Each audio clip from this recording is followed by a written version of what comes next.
This 2013 Audi TT sat abandoned with its engine half torn apart for 3 years. The block is rusty, half of the parts are missing, and I didn't even know if the turbo or the transmission worked. So obviously I did the reasonable thing and I bought a red rolled over 2015 Audi TTS and stole its heart. In the last episode, we swapped the heart of that red rolled over TTS into the black Holy TT. That's right, I said holy. It has a hole in the quarter panel, but that is a problem for future me. Right now, we have a TTS swapped Audi TT and the engine runs without skipping a beat.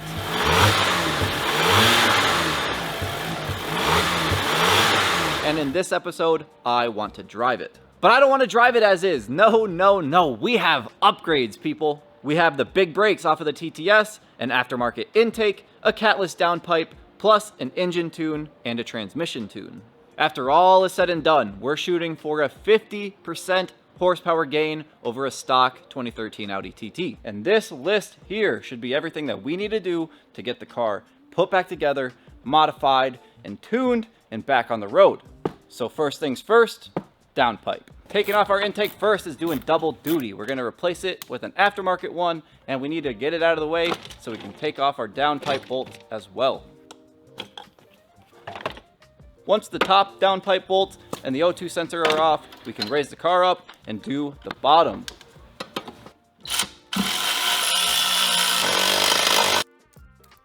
Underneath the car, we have another O2 sensor, a clamp at the end of the downpipe, and an exhaust hanger connected to the subframe.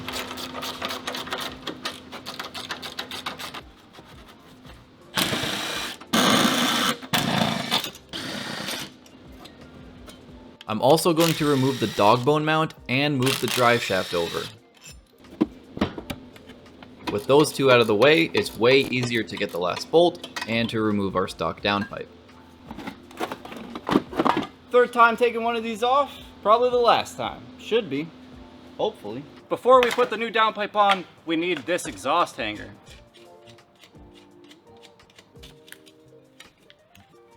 Ready to go. Aftermarket one is way slimmer without the catalytic converters, should be way easier to install.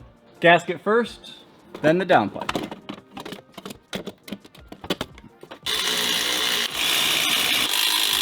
I can reach the nuts on this aftermarket downpipe so much easier. I love it. Once the downpipe is in its new home, we can reinstall the dog bone mount, the drive shaft, and the exhaust hanger.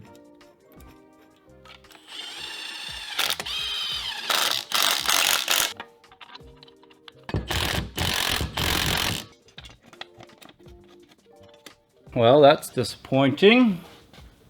We have run into our first dilemma with the downpipe. The bracket does not line up with the stock holes. I'm either drilling into this exhaust bracket or drilling into the stock exhaust manifold hanger. I think it makes more sense to keep the exhaust manifold hanger stock, no holes drilled. So I'm gonna hang it exactly where it needs to be, and then I'm gonna drill a hole into the CTS bracket.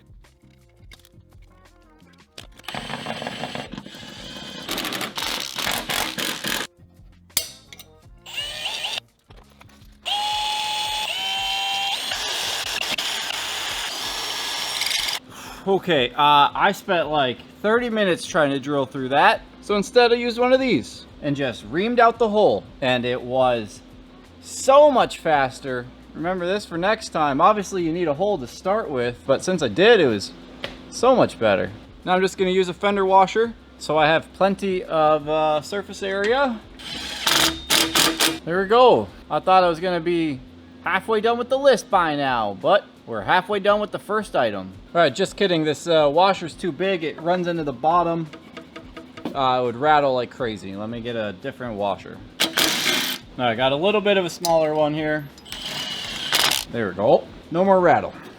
Now that the catless downpipe is situated from underneath, we can install the back half of the exhaust. This came in two sections, and then it has a reducer to connect it to the stock catback.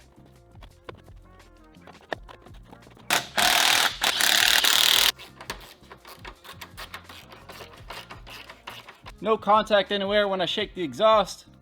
Should be good to go for our new catless downpipe. O2 sensors tight, plugged in. All of the clamps are tight. The clamps are not the low point anywhere. Exhaust hangers on. I still need to tighten the drive shaft, but I forgot to put the car in neutral. So lower the car, put the car in neutral, raise the car back up, then we can tighten the drive shaft.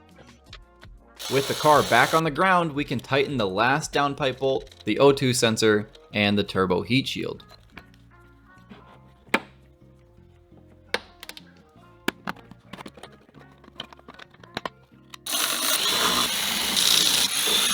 It's gonna feel so good to cross these off because my God, did that take so much longer than it should have. Next up is the two front axles. We have to remove the axle so we can pull the engine and the transmission all together. So we can bolt the axle back to the front diff and then reinstall the lower ball joint.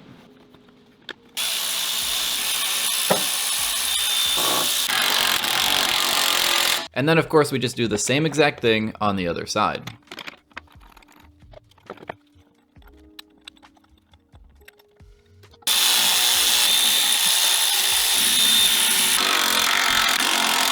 Axle's complete. Let's go clean up our ECU wiring so we can put on our cowl and our wipers. So far we haven't run into any issues with our TTS swap wiring, so I'm going to finish it up by wrapping it in electrical tape to protect it.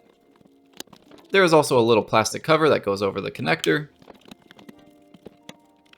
Then we just plug in the ECU, pop it back into its home, and then I'll double check that the wire routing doesn't interfere with anything like the wiper arms. Now that the wiring is wrapped up, we can clean this nasty cowl, get it snapped and bolted in place along with the rubber gasket along the front of it.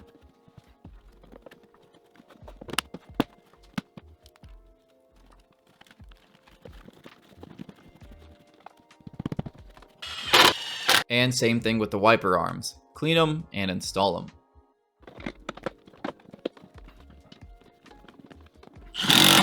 Now I feel like we're making some progress here. The whole first column is done. Next up, let's get on our aftermarket intake. The intake didn't come with instructions, but I'm sure we can figure it out. It's got 3 metal pieces with the holes already pre-drilled, so it's quick and easy to see how it bolts together.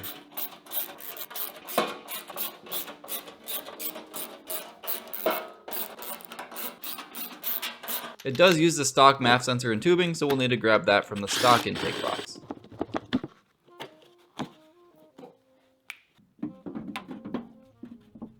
Then we can install the mount and the new intake into the engine bay.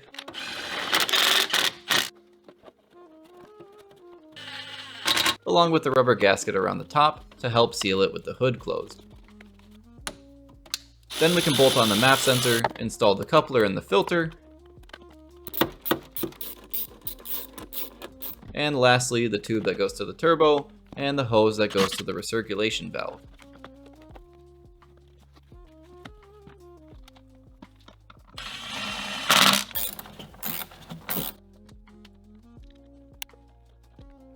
And that is our intake installed. To be honest, I really don't think aftermarket intakes are gonna gain much over a stock intake box. On most cars, anyway. I like aftermarket intakes because I hear more turbo noises or more induction noises, and I like induction noises. Now let's start wrapping up the front of the car here. We have AC lines, our front radiator support, our radiator fans, our crash bar, and then I can wrap up all of the wiring in the front except for like the bumper and the headlights.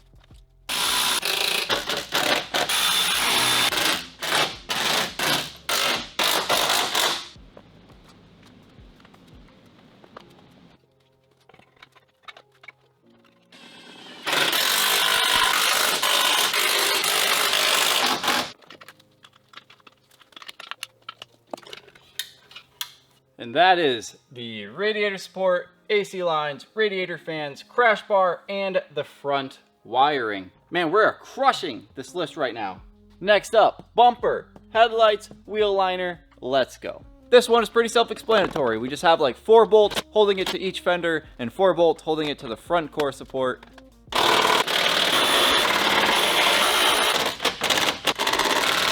Don't worry, these headlights, we're gonna restore them next episode. This whole car is gonna get a huge overhaul on the aesthetics department next video. This video, modifications.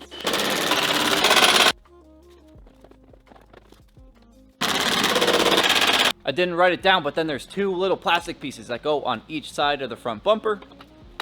And then my most favorite thing to do on any car, wheel liners. You gotta shove them up in there. You gotta line up about 50 different screw holes, screw them all in, nice and easy.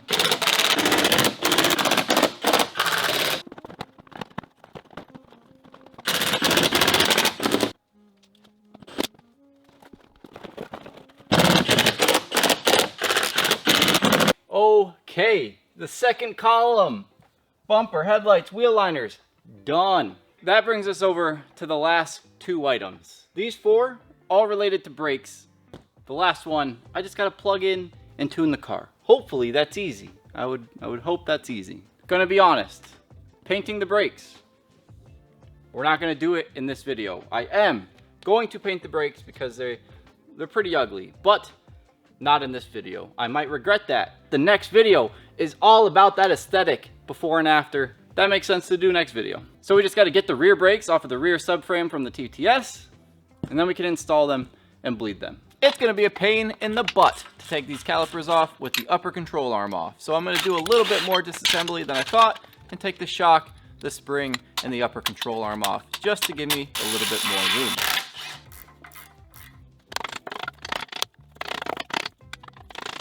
Gee whiz, that was the most stuck caliper I've had to take off.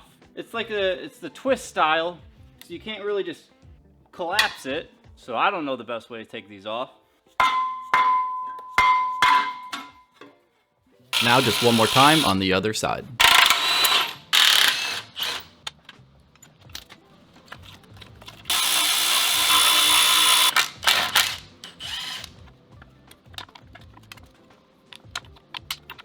Whew, that side came off a lot easier.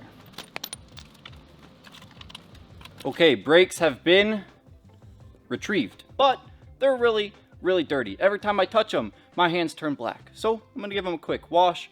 So here are some lovely before and afters.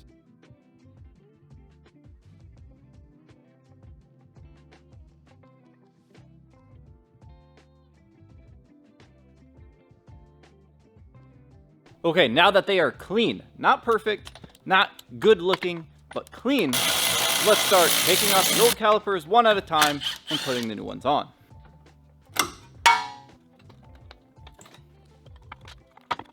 Take it both off together, I guess. Good news, TTS brake caliper bracket, same as the TT. We don't have to go any farther than this.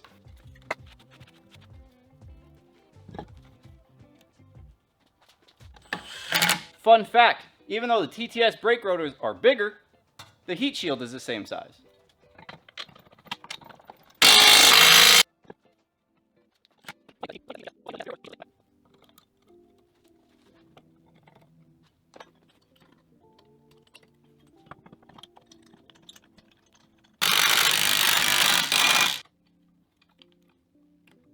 Alright, calipers on and anti-seized.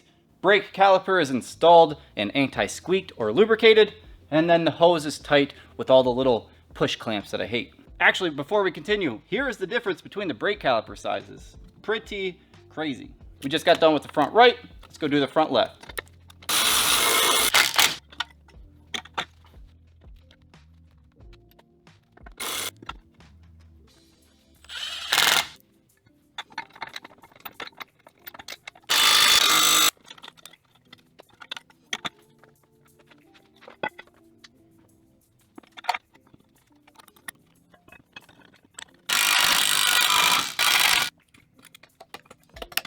Caliper number 2, complete.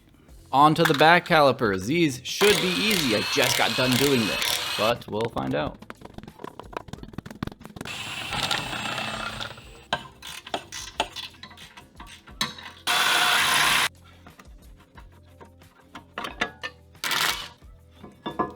To be honest, I don't think that these calipers are different between the TTS and the TT in the rear, but the rotors definitely are. The TTS rotors are bigger, and then the biggest benefit is that the TTS calipers have 35,000 miles, while the TT calipers have 97,000.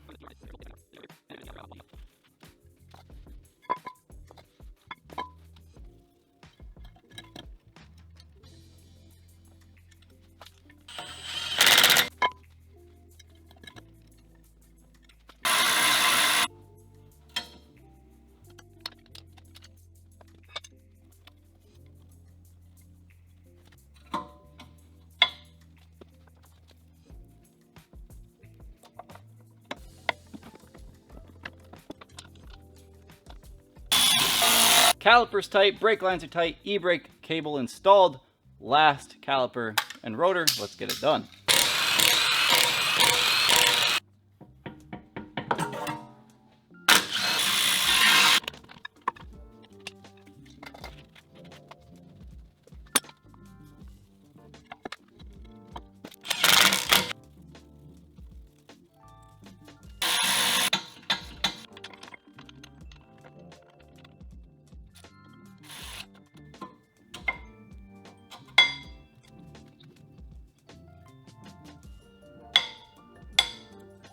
This is a screw type caliper, meaning I can't just compress this by squeezing it with my hands or a C-clamp or any other tool. There's a special tool to collapse this caliper. There's two little notches for these two little pins.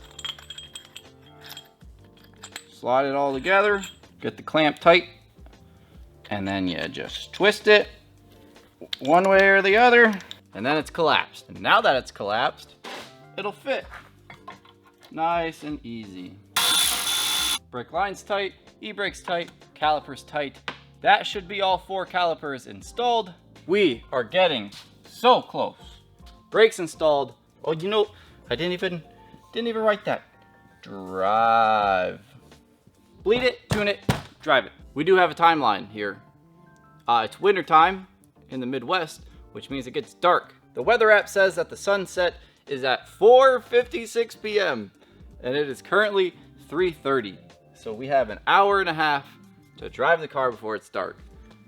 So as long as bleeding the brakes doesn't take a long time and tuning doesn't take a long time, that should be possible. We are going to be pressure bleeding this, but I am still going to fill it to the full line before we start. All right, reservoir is full. Now all we have to do is hook up the pressure bleeder, pressurize the system, and then go to the farthest corner first, open the bleed nipple, wait for fluid to come out with 0 air, close the bleed nipple, and then we work our way from the farthest to the closest. So it'll be the back right, then the back left, then the front right, then the front left. And that's how easy it is when you have a power brake bleeder. Oh boy, instead of crossing this off, I'm just gonna start erasing. We're done with bleeding, install. We didn't paint, gonna paint next time. Get the brakes, we did that. Wheel liners, headlights, bumper, front wiring, crash bar, radiator fans, AC lines, radiator support, intake, wipers, cowl, ECU wiring, turbo heat shield, axles, drive shaft, downpipe. Tune it, drive it. This should technically be really easy. I plug this into the car, and then I tune the engine and transmission. Technically, should be that easy. Come on, just come in here with me. 2013 Audi TT. Well, hopefully it knows that the engine is a TTS, because that's going to be a problem if it doesn't. Okay, it does have the 2.0 TTS Stage 2 tune that I purchased. 91 octane. We are flashing. It sees that it's a 2013 Audi TT. It sees that it's a 2.0 TTS. All right, we are still flashing. And I got a charger on. I forgot to do that first. It is taking quite a while to do the programming, so I figured better put that charger on. Okay, says it worked out. 2013 Audi TT 2.0 TTS Stage 2. Flash files. We got one more though. We have to flash our transmission. We also have a Stage 2 transmission tune. Alright, officially our 2013 Audi TT has a TTS engine with a Stage 2 engine tune and a Stage 2 transmission tune. And that is tunes complete. We are almost ready to drive this car. I just need to tie down the battery, because right now it's just sitting there. I need to close the hatch, I need to close the hood, and then there's 4 wheels that need to be bolted on. This Audi TT has not been on its own 4 wheels with a running and driving engine and transmission for more than 3 years. So finally, let's start this thing up, see if it sounds better, see if it runs good.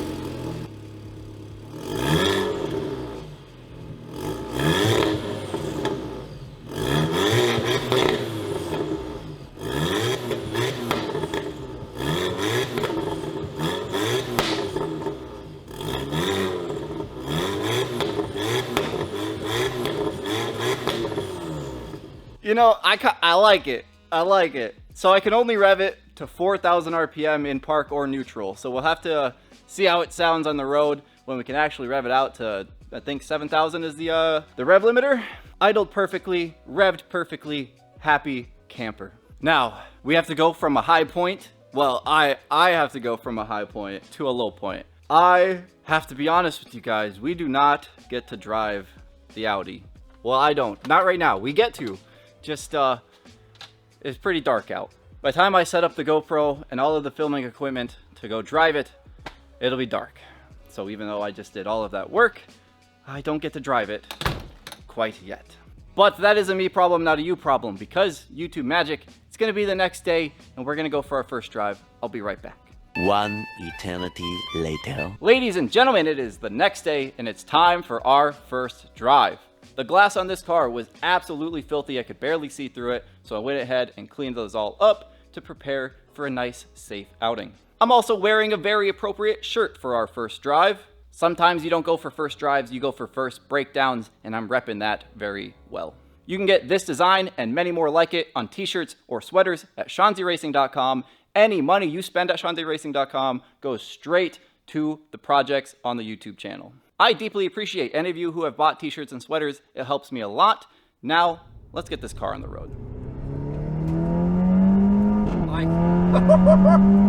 I can't control myself. Zero self-control. I made it barely a mile. Oh, as soon as I saw the highway leaving town, I sent it. Let's do it again.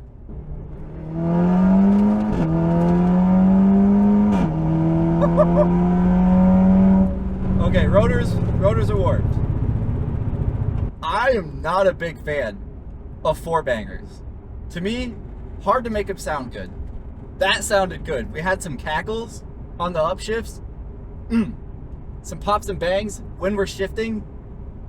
A pleasure. This is my first dual clutch transmission. Shifted like butter. I love it. Not overheating after a little bit of fun. All right, we're coming up. That wasn't in sport mode. Let's throw this thing in sport mode. And just a little bit. I have no self-control. All right. Do we have launch control? We do.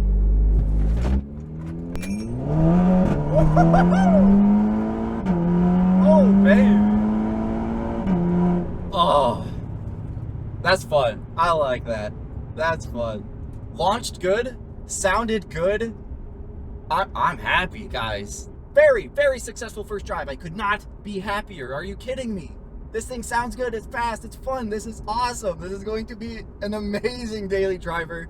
I just wish it had 4 doors and a back seat so I could haul my kid around in it. I don't think Cam's gonna fit back there, guys. Maybe. I hope so. We have so much to do still. We have a hole in the quarter panel, a hole in the door, basically a big dent. We got a scratch on the bumper. This thing needs a buff. We need to paint it. We have rims. We have tires. So much to do. Subscribe so you do not miss the finale of this car. It's going to be amazing. I appreciate each and every single one of you for watching and subscribing, and I'll see you in the next one. And now, an extra treat for all of you that made it this far.